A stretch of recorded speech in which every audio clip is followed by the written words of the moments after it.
이번 영상은 에드워드 기번의 기념비적인 저서 로마 제국 쇠망사 1권 1장을 요약한 내용입니다. 로마 제국의 번영은 네르바, 트라야누스, 하드리아누스, 그리고 2명의 안토니누스를 거치면서 80년 동안 이어졌습니다. 첫 7세기 동안은 승리가 끊임없이 이어졌으나 아우구스투스에 의해 온건 정책이 도입됩니다. 그는 전쟁으로 인한 이득보다 손실이 더 많을 것이라 판단하여 전쟁을 꺼리게 됩니다. 그는 야만족과도 양보와 협상을 통해 안정과 위엄을 지킬 수 있다고 판단했습니다. 그는 전쟁에서 복종하더라도 돌아서면 다시 침입하는 부족들로 인해 흥망성쇠의 무상함을 느꼈다고 합니다. 제도권 밖에서 자유롭게 생활하는 부족들의 특성상 다른 국가의 제재를 받는다는 것이 익숙하지 않았을 것입니다. 후대의 황제들에게 남기는 유언에서 서쪽으로는 대서양, 북쪽으로는 라인강과 다뉴브강,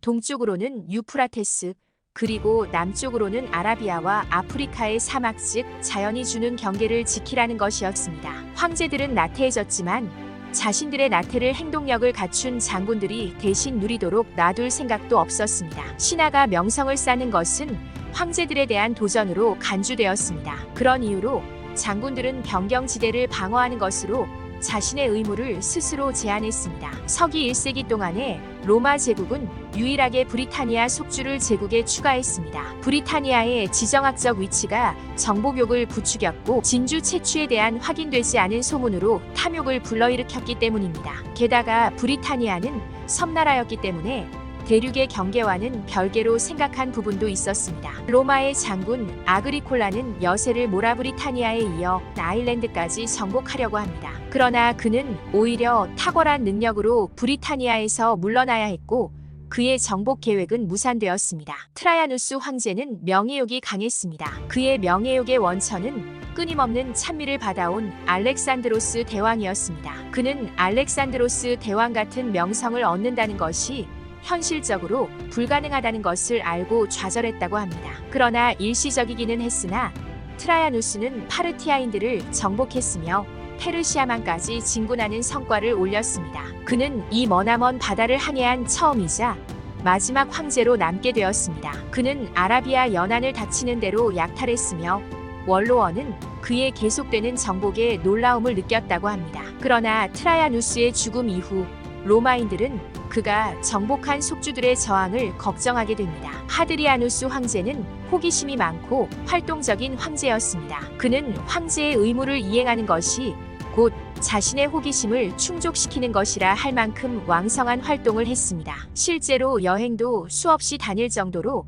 세상에 대한 호기심이 많았던 것 같습니다. 그의 치세 기간에 황제가 방문하지 않은 속주는 없었다고 합니다. 그와는 대조적으로 안토니누스 피우스 황제는 그의 조용한 일생을 이탈리아의 중심부에서만 보냈다고 합니다. 그의 23년의 통치 기간 동안 가장 긴 여행이 로마 궁전에서 라누비움의 별장이었다고 합니다. 황제들은 아우구스투스 황제의 유언에 따라 제국의 경계를 확장하려는 시도는 없었지만 제국의 위엄은 잘 지켜나갔습니다. 3명의 황제의 43년의 치세 기간 동안은 전 인류적인 평화를 전망하기에 충분할 정도로 성공적인 결실을 맺었습니다. 주위의 야만족들도 분쟁이 일어났을 때 로마 황제에게 중재를 요청할 정도로 존경도 받았습니다. 로마는 막강한 군사력만으로도 싸우지 않고 평화를 유지할 수 있었습니다. 그러나 마르쿠스 안토니누스 황제는 침략해온 파르티아인들과 게르만족과 싸워야 했고 유프라테스 강과 도나우 강 유역에서 대승을 거두게 됩니다. 이 시기에 로마는 먼저 침략하지 않는다면 굳이 전쟁을 하지 않았던 것으로 보입니다. 정복 전쟁이 계속되면서 로마에서는 전쟁이 사업으로 전락해갔습니다. 군인이 되면 먼 거리 속주민이라도 로마 시민으로 간주되었습니다. 병사를 모집할 때면 남쪽보다 북쪽 지역, 도시보다는 시골 지역, 육체 노동을 하는 사람을 선호하였습니다. 그러나 지휘관들은 좋은 집안에서 태어나 훌륭한 교육을 받은 사람들이었습니다. 일반 병사 중에는 비천한 출신과 방탕한 자들도 다수 섞여 있었다고 합니다. 직업적인 면에서는 농부나 직공들보다 군인이라는 직업이 더 명예롭게 인식되었습니다. 현실적인 관점에서는 규칙적인 급여와 수시로 지급되는 상여금, 정해진 복무 기간을 마치면 보상금을 받는 등 경제적인 혜택이 전쟁의 어려움을 이겨내는 데 도움이 되었습니다. 반면에 군율을 어겼을 때는 가혹한 처벌은 물론 사형까지도 집행함으로써 상관에 대한 맹목적인 복종을 이끌어냈습니다. 라틴어로 군대라는 말은 훈련이라는 단어에서 따올 정도로 로마 군대는 훈련을 중요시했습니다. 이 훈련에는 고참이라고 해서 예외는 없었습니다. 모의 훈련 때는 실제보다 2배 무거운 무기로 연습했습니다. 전쟁에서 나올 수 있는 거의 모든 동작을 연습했다고 볼 수 있습니다. 고대 역사가에 따르면 로마 군대의 훈련은 유혈 사태가 없는 실제 전쟁과도 같다고 기록하고 있습니다. 군사 교육이 규율일 정도로 철저한 훈련을 했습니다. 그리스와 마케도니아의 전술은 16열 횡대의 밀집 대형을 이루었기 때문에 움직임이 비교적 자유로운 로마군에 대적할 수가 없었다고 합니다. 공화정 시대의 기병대는 공직 진출을 염두에 둔 귀족 자제들이 대부분이었으나 제정 시기에는 더 이상 귀족 자제들로 구성되지 않았다고 합니다. 각 군단의 포병대는 10개의 대형 발사기와 55개의 소형 발사기로 구성되었는데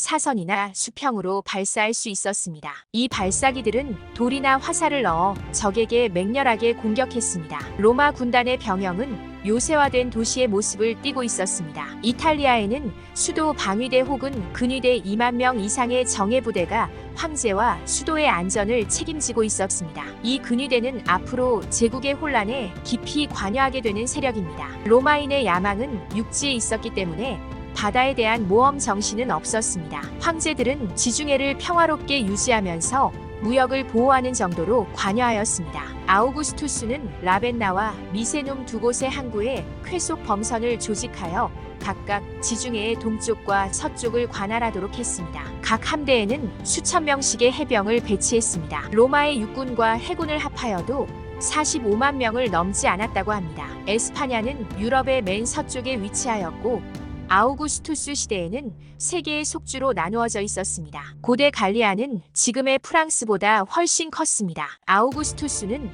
양아버지 카이사르가 정복할 당시 100개가 넘는 독립국을 갈리아의 자연지형을 감안하여 6개의 속주로 분할했습니다. 브리타니아는 잉글랜드와 웨일스, 덤버튼에서 에든버러에 이르는 스코틀랜드 저지대가 로마의 속주를 이루고 있었습니다. 나폴리의 인접한 지역과 그 밖의 지역에는 다양한 부족들이 거주하고 있었고 해안 지방에는 그리스의 식민 도시들이 번성하고 있었습니다. 흑해로 흘러들어가는 도나우강을 따라 위치한 속주들은 모두 일리리쿰의 경계 지역이라는 의미로 일리리쿰이라고 불렸으며 제국 내에서 가장 용감하고 호전적인 속주들로 인식되었습니다. 지금까지 서기 98년에서 180년경의 로마 제국의 속주들에 대해 알아보았습니다. 로마 제국의 폭은 2000마일 약 3218km가 넘었고 길이는 3000마일 약 4828km가 넘었다고 합니다. 로마 제국이 생각보다 크지 않은 규모의 군대를 유지하고 있었음에도 제국을 이룰 수 있었던 것은 실전과도 같은 훈련에 있었다는 것을 알게 되었습니다. 지금까지 에드워드 기번의 로마 제국 쇠망사 제1권 1장을 요약해 보았습니다. 감사합니다.